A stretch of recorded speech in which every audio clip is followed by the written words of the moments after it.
Hi everyone, in this video I will show you how to replace this Chrysler key fob battery used for different years, different models, also for Jeep and Dodge, very common key fob. Yours may look a little bit different, maybe 4 buttons, 5 buttons, maybe only 2, but it's the same process.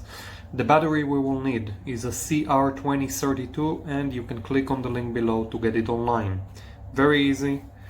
First we have to take the emergency key out. We do that by pulling this button right here to the left, just like that. Once again, we take the emergency key out. Now, as you can see, there is a small slot right here. Okay, let me show it to you again.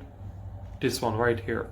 So I just push and pull up. Okay, once again.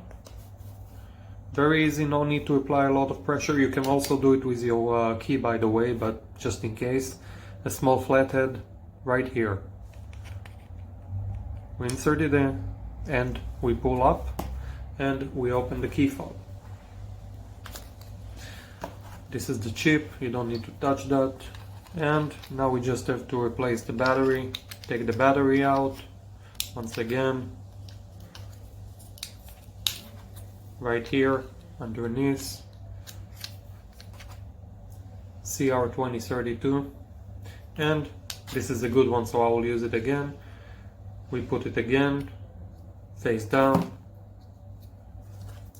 take the key fob, the cover, make sure it's tight, it's all good.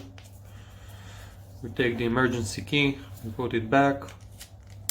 And that's it. You're good to go. No need to reprogram or anything. Let us know what you think. Thank you.